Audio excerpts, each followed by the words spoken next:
Bon, d'abord, je voudrais vous remercier de m'inviter, puisque Radio Congo touche l'ensemble des populations et surtout le 7h dominical qui est une institution. Je voudrais d'abord dire que je suis au téléphone parce que je suis en confinement, c'est-à-dire que comme tous les Congolais doivent l'être, il faut que chacun d'entre nous comprenne l'importance de rester chez soi. Donc j'aurais bien voulu être sur votre plateau, mais pour des raisons liées au confinement, je crois qu'on a organisé notre entretien comme cela. Deuxièmement, donc je le dis à nos compatriotes, Nazananda Konanga, Mukena Inzwamunu. Je le dis, je suis chez moi et chaque Congolais doit être à la maison, non pas parce que il s'agit d'un caprice, mais parce que vous voyez bien, vous avez donné des chiffres. Les chiffres indiquent bien que depuis 3 semaines où on a eu le premier cas, nous sommes à 45. Vous voyez que et ça a doublé en 3 jours. Le virus est en train de se diffuser dans notre pays, dans la population congolaise. Et donc, quand on reste à la maison, c'est permettre 2 choses. Éviter qu'on circule, parce que le virus a besoin de notre corps. Le corps humain lui sert de véhicule, c'est-à-dire lui sert de voiture pour contaminer les autres. Il ne se promène pas tout seul dans la rue. Il se promène dans la rue parce que nous promenons dans la rue. Vous comprenez? Et donc nos compatriotes doivent comprendre la mesure salvatrice qui est prise par le président, c'est on reste chez soi. Parce que quand on reste chez soi, au moins on reste dans un milieu où on ne peut pas contaminer quelqu'un ou être contaminé soi-même. Et si on développe les symptômes de la maladie, eh bien on a la possibilité d'appeler les autorités à temps. Et je rappelle le numéro d'urgence, c'est le 3434. C'est un numéro gratuit qui est disponible auprès de tous les opérateurs, c'est-à-dire que vous soyez abonné de n'importe quel opérateur, vous composez le 3434 et vous avez au bout du fil les services du ministère de la Santé qui vont vous orienter vers la bonne solution si vous commencez à sentir un peu des symptômes de cette maladie. Donc je tenais quand même à le dire en introduction. Maintenant, pour répondre à votre question, vous indiquez qu'effectivement il y a eu 5 décès à déplorer. Alors, sans rentrer dans le détail médical, vous savez que les choses sont soumises au secret médical, je dois dire ceci de manière formelle, c'est-à-dire de manière claire. Malheureusement, les 5 personnes décédées sont des personnes qui ne s'étaient pas déclarées comme étant malades au Covid-19, c'est-à-dire qu'ils sont restés soit dans des structures de médicales privées, soit à la maison, et c'est quand leur situation devenait préoccupante qu'ils se sont rapprochés des services publics compétents, et malheureusement trop tard. Les autres personnes prises en charge aujourd'hui, y compris les 2 personnes guéries, les autres personnes prises en charge à temps, jusqu'à ce jour, sont dans une situation médicale stable et nous n'avons pas de décès à déplorer à ce niveau-là. Je tenais à apporter cette précision. Ça ne veut pas dire qu'on se lave les mains des 5 personnes décédées parce qu'elles seraient arrivées trop tard. Je dis simplement, quand vous dites mauvaise prise en charge, je tiens à rassurer nos compatriotes. Il y a les compétences, il y a la prise en charge. Et voilà la situation très, très précise. Ce n'est pas une mauvaise prise en charge. À l'impossible, nul n'est tenu. Si quelqu'un se présente trop tard, pour des raisons diverses, malheureusement, souvent, on ne peut pas faire de miracle. C'est donc voilà la faute aux patients qui ne se présentent pas. À ce sujet. Bon, j'ai été un ancien ministre des Télécoms et il s'avère que dans ma jeunesse, j'ai travaillé dans des centres d'appel quand je devais payer mes études de droit. Non, c'est pas le numéro qu'il faut changer. Il faudra que nous voyions avec la plateforme d'appel comment renforcer les équipes pour que le standard soit plus disponible. C'est ce qu'on appelle techniquement la dissuasion, c'est-à-dire quand vous appelez, vous tombez toujours sur un disque, ça veut dire que tout le monde est en ligne. Avec tous les assistants qui ont été mis au service des populations, à ce moment-là, sont en ligne. Bon, donc il faut renforcer les équipes de manière à ce que, au moment où un Congolais appelle, il puisse avoir un interlocuteur au bout du fil.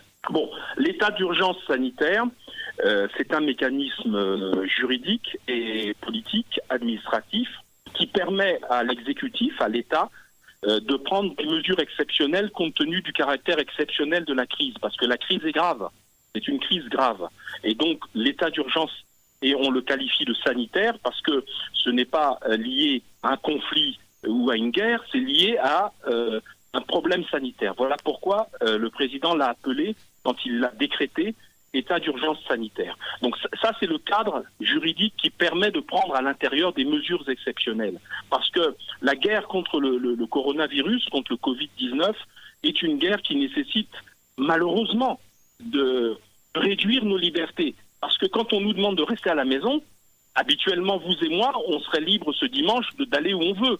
Mais là, malheureusement, on nous dit qu'il faut rester à la maison.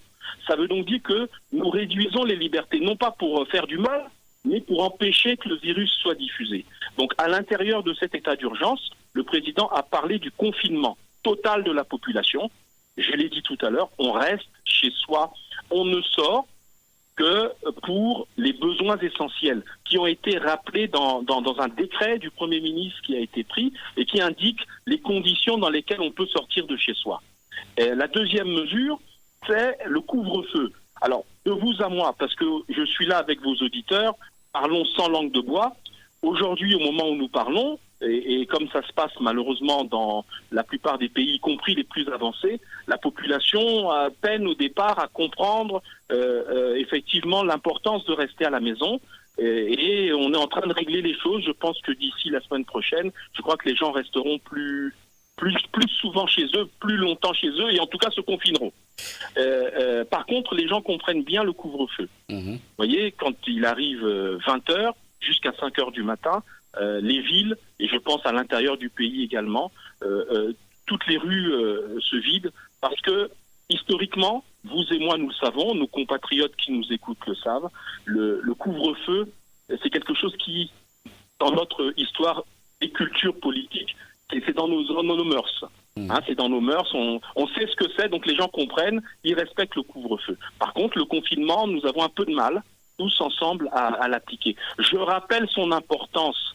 Le virus ne circule pas tout seul, il circule quand nous circulons, quand nous nous déplaçons, quand nous allons nous coller à une distance de moins d'1 mètre à quelqu'un. Quand nous toussons et que nous ne mettons pas le visage dans le coude, eh bien on peut envoyer des postillons à quelqu'un. C'est ça la réalité. Le virus se transmet par les mains, si vous saluez quelqu'un, se transmet par la sueur et il se transmet par les postillons. Quand je vous parle et si je fais des postillons, rien que ça, je peux vous transmettre le virus. Donc le fait de rester chez soi nous permet d'éviter ce mode de contagion. Donc j'insiste sur cette deuxième mesure. La troisième mesure prise par le président, elle est la conséquence du confinement. C'est tout simplement l'interdiction de la circulation sur le territoire national. C'est-à-dire qu'aujourd'hui, vous ne pouvez pas prendre votre voiture, aller vers la partie nord, aller à Ouesso, à Oando ou ailleurs. Vous ne pouvez pas non plus prendre votre voiture, aller à Dolisie, aller à Kinkala ou aller à Pointe-Noire. Parce que les seuls déplacements qui sont autorisés par circulation entre départements, bien entendu, ce sont les marchandises, puisque ce sont des biens essentiels. Il faut bien qu'on continue à approvisionner les marchés, qu'on continue à approvisionner les biens et services essentiels. Donc voilà ce que je pouvais vous dire sur ces mesures. La quatrième mesure, c'est les marchés. Là également, nous démarrons le processus. Il va falloir que nos compatriotes comprennent que même dans les marchés, il va falloir, et les vendeurs et vendeuses, et les clients de ces vendeurs et vendeuses comprennent que le temps où vous allez chercher vos vivres, il va falloir respecter ces distances sociales, les 1 mètre, ne pas saluer les gens, tousser ou éternuer dans le coude, etc. Les vendeurs, dans les prochains jours, l'État va s'arranger avec l'aide des représentants de l'État, que ce soit les administrateurs maires ou que ce soit les chefs de quartier et les patrons des marchés, pour que les vendeurs soient placés à des distances d'au moins 1 mètre entre eux. Vous voyez, c'est toutes ces précautions qui vont être mises progressivement en place. Voilà ce que je pouvais vous dire à ce stade. Bon, d'abord, il faut qu'on leur rappelle que le Covid-19, jusqu'à aujourd'hui, il n'y a pas de traitement. On suit tous les médias internationaux. Je crois que nos compatriotes suivent les grandes chaînes internationales, les radios comme les télés. On constate qu'il n'y a pas un traitement aujourd'hui reconnu. Ça veut dire que quand on attrape la maladie, tout simplement, nous risquons de mourir. Il faut quand même qu'on le sache. C'est ça la base. Il y a des palliatifs, c'est-à-dire des possibilités d'aider dans les formes les plus bénignes, c'est-à-dire les formes qui ne sont pas graves. On va vous aider, on va vous dire qu'il faut prendre peut-être de Doliprane ou de l'Efferalgan, enfin du paracétamol, voilà. Et puis vous restez à la maison, vous vous reposez. C'est généralement ce traitement-là. Puis quand il y a des formes graves, et c'est là le danger que je dois dire à nos compatriotes, les formes graves peuvent aboutir à ce que vous deviez aller en réanimation, parce que vous n'arriverez plus à respirer. Les décès que nous avons subis, ce sont les formes graves, justement, malheureusement. Les 5 décès, ce sont des gens qui ont développé de manière rapide, fulgurante même. Ils ont développé la forme grave, c'est-à-dire vos poumons. Le virus attaque les poumons, et quand il attaque les poumons, vous ne respirez plus. On doit vous mettre en réanimation, et on vous intube, on vous met un tuyau pour respirer, vous êtes branché à une machine. Or, vous voyez bien à travers le monde que le problème qui est posé, c'est que malheureusement, quand il y a trop de malades, il n'y a pas assez de tuyaux pour intuber les gens, ce qu'on appelle les respirateurs. C'est le problème au niveau du monde. Donc vous imaginez que si l'Amérique, la France, l'Italie, l'Espagne et à un moment donné la Chine, tous ces pays aient pu être débordés alors qu'ils ont des équipements beaucoup plus importants que nous, vous comprenez bien que si ça arrivait au Congo, nous aurions un grave problème parce que forcément, aucun pays au monde n'a assez de respirateurs. Donc cet appareil dont je parle là, n'a assez de respirateurs pour gérer au même moment tous ceux qui commenceront à étouffer parce que leurs poumons seront attaqués par le virus. Voilà pourquoi le président de la République a pris la précaution de prendre très tôt la mesure de confinement, ne pas attendre qu'il soit trop tard pour empêcher justement que les formes graves n'arrivent. Malheureusement, vous voyez, malgré tout, on prend ça au début, il y a quand même 5 décès parce que ce sont les formes les plus graves qui aboutissent malheureusement au décès. Vous savez, la maladie est apparue donc dans notre pays il y a moins de 3 semaines. La plupart des pays qui ont connu la pandémie avant nous la connaissent depuis 2-3 mois et quand c'est le cas de la Chine, depuis à peu près 4 ou 5 mois. Donc nous, malheureusement, nous débutons dans la pandémie.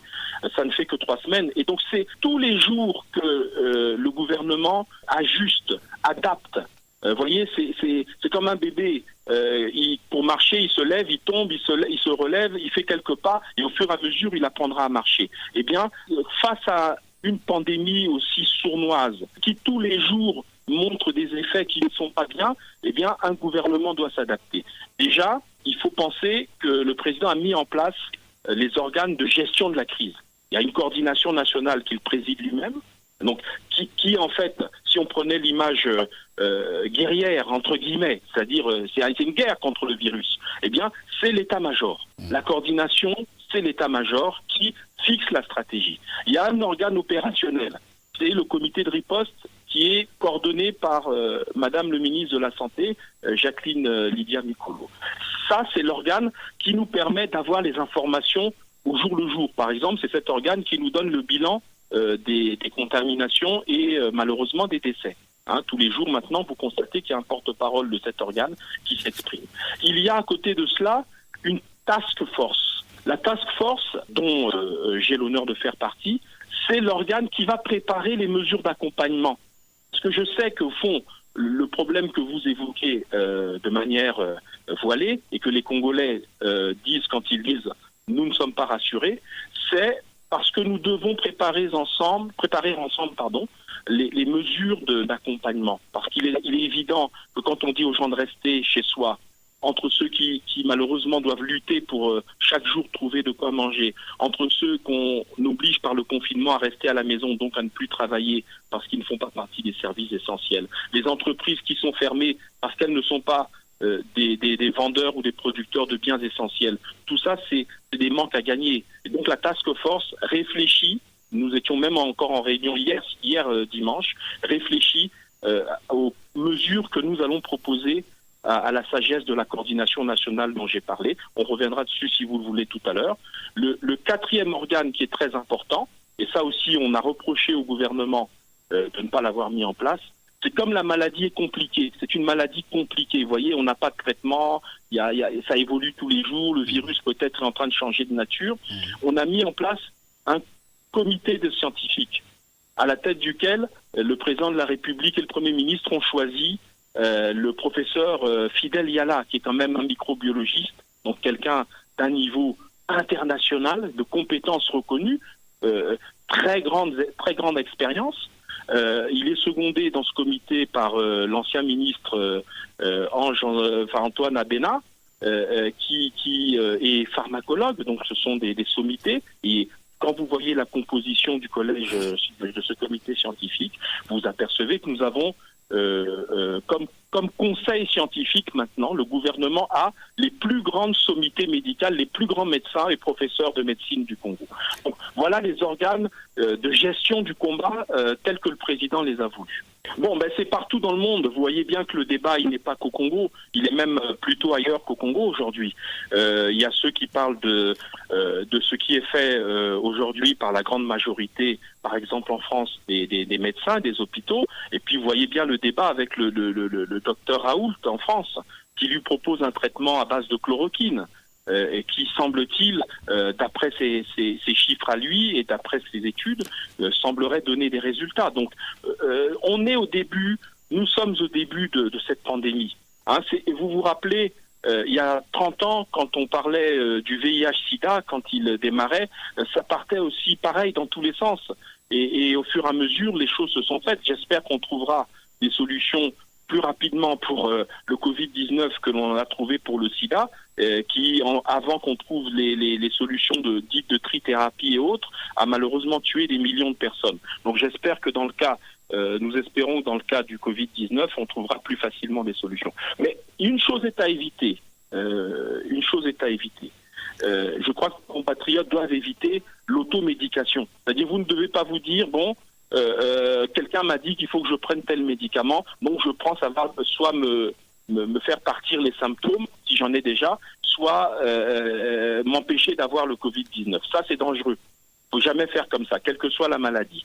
Et là, encore moins, parce que, encore une fois, on ne connaît pas le virus, on ne sait pas quelles sont ses capacités. Elles sont des capacités très virulentes. On voit bien qu'il y a des gens qui, malheureusement, partent en quelques jours du fait de ces détresses respiratoires, les problèmes pulmonaires. Donc, pas d'automédication. C'est-à-dire que ne prenez pas un traitement d'un charlatan, ne prenez pas un traitement qu'un ami vous dirait non, il faut prendre ceci, moi ça a marché. Tout ça, ce sont des recettes qui ne sont pas rassurantes. Il faut, dès qu'on ressent des symptômes, dès qu'on pense que malheureusement on peut être atteint, appeler les autorités compétentes. C'est la première chose à faire et le faire à temps. Le faire à temps parce que je vous ai dit tout à l'heure en introduction de mon propos que malheureusement les 5 décès que nous déplorons, pour l'essentiel, c'est parce que les gens sont arrivés trop tard dans les structures publiques. Ce sont soit d'abord traités à la maison, soit dans des structures qui sont des structures privées tout à fait compétentes, c'est pas le problème, mais sont arrivés vers le service public de la santé trop tard. Par contre, ceux qui se sont pris à temps, qui se sont rapprochés à temps des autorités, aujourd'hui nous n'avons, Dieu merci, pas de décès à déplorer pour l'instant. Vous voyez, je tiens à le rappeler. Pas d'automédication. Ne vous trouvez pas un médicament tout seul. Quand vous avez des symptômes, rapprochez-vous des autorités sanitaires compétentes qui vous diront la conduite à tenir si vous commencez à ressentir les effets de la maladie. Je crois que la perfection n'est pas de ce monde.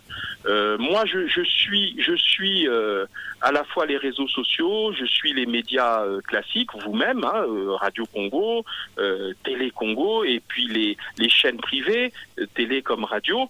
Je constate qu'il y a pas mal de spots en langue. Je constate que j'ai suivi l'autre jour sur Télé Congo une émission, une tribune spéciale en lingala sur Télé Congo. Bon, c'est vrai qu'on n'en fait jamais assez. Je suis d'accord avec vous. On n'en fait jamais assez. Mais j'ai dit aussi tout à l'heure que la crise, elle est là devant nous. La crise, on est déjà dedans et on est comme ce bébé qui, comme je l'ai dit tout à l'heure, essaye de marcher, se lève, tombe, se lève, fait quelques pas supplémentaires. Nous améliorerons la chose au fur et à mesure que les choses avancent.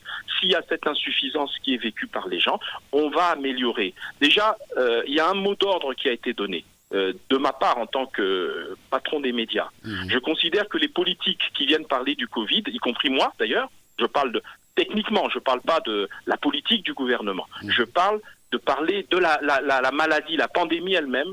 Non, nous ne sommes pas qualifiés pour ça. Il faut laisser les scientifiques, il faut laisser les spécialistes en parler. Alors, c'est bien que ces scientifiques, ces spécialistes parlent dans une langue simple, que ce soit en langue officielle française ou que ce soit en langue nationale Kituba et Lingala, mais nous allons renforcer cette communication. Et même au niveau local, c'est-à-dire qu'il faut que nous puissions, malgré le confinement, faire passer les messages. Il y a des crieurs qui passent dans les rues, quand même le matin. Ils sont mandatés par le ministère de la Santé et des services compétents pour parler du Covid-19 et des précautions qu'on doit prendre. Bon, on essaie d'adapter la communication, c'est pas facile, mais oui, la perfection n'est pas de ce monde, on va améliorer les choses. Comme vous le savez, l'organe de gestion qui a été créé, c'est le Fonds de solidarité pour lutter contre les effets justement économiques et sociaux du Covid-19. Le président a annoncé sa création. Il a dit que courant avril, il serait financé à hauteur de 100 milliards de francs CFA. Alors quand on dit 100 milliards de francs CFA, ça ne veut pas dire que le gouvernement va mettre 100 milliards de francs CFA. Le gouvernement va mettre sa part, comme on dit, l'État va mettre sa part. Et puis à côté, il y a toutes les bonnes volontés, qu'elles soient nationales ou internationales, qui au fur et à mesure nous aident à financer, abonder comme disent les techniciens, c'est-à-dire à remplir le fonds pour qu'il y ait assez d'argent pour atteindre au moins les 100 milliards voulus par le président. Alors cet argent, on l'accumule pas pour l'accumuler. Vous voyez bien qu'il y a quelques dons, même symboliques, qui ont commencé. Il y a des institutions, des entreprises, des banques qui ont commencé à apporter leur contribution. L'idée, c'est donc de répondre aux questions que vous évoquez. Une entreprise qui est obligée de fermer sa porte parce que provisoirement, le temps que la crise passe, forcément, elle va avoir un impact dans sa gestion, comment elle fait pour payer les salaires si elle n'a plus de chiffre d'affaires, et ainsi de suite. Les personnes vulnérables, comme a dit le président, quand il cible les objectifs du fonds, ces personnes sont encore plus vulnérables quand il y a une crise. Déjà, elles le sont quand il n'y a pas de crise. Et quand il y a une crise qui survient, elles sont encore plus vulnérables. Et tous les manques à gagner, comme ça, pour les opérateurs économiques et autres, tout ça, c'est le fonds de soutien voulu par le président de la République qui va répondre à cette problématique. Nous réfléchissons déjà, je vous ai dit tout à l'heure que c'est la task force qui réfléchit aux mesures d'accompagnement, puisque ce sont des mesures d'accompagnement. N'oublions pas quand même que tout ça se passe dans un contexte où on était déjà en crise. Puisque, comme vous le savez, la crise financière, elle, ne s'est pas arrêtée, malheureusement. C'est la même crise financière qui a été malheureusement complétée aujourd'hui par l'arrivée de cette crise et de la pandémie. On va faire le maximum qui soit possible pour répondre, un tant soit peu, dans les prochains jours, avec probablement un premier train de mesures, répondre à ce besoin de mesures d'accompagnement de nos compatriotes. Quand on parle des personnes vulnérables, c'est bien le citoyen lambda déjà. La personne vulnérable est bien un citoyen, pleinement citoyen dans le pays. Donc ce sont des mesures auxquelles nous réfléchissons. Je comprends la délicatesse du sujet parce que effectivement, une partie des raisons qui font que les gens ne respectent pas le confinement, ou du moins certains ne respectent pas le confinement, c'est lié au fait qu'ils sont obligés de lutter quotidiennement. Nous le comprenons tout à fait, pour avoir de quoi manger et de quoi entretenir leur famille. Donc c'est ce défi, ce sont ces défis-là auxquels le gouvernement doit répondre et c'est ce sur quoi réfléchit la task force. Je rappelle vraiment à nos compatriotes congolaises, congolais, vous qui suivez Radio Congo ce matin, et je vous remercie pour cela. Vraiment, restez à la maison. Restons à la maison. Je sais que c'est difficile. Je sais que, entre guillemets, chercher de quoi manger pour ne pas mourir de faim et prendre le risque de sortir pour aller chercher à manger ou de quoi acheter à manger et risquer d'avoir le virus, certains font le choix de sortir. Je le comprends.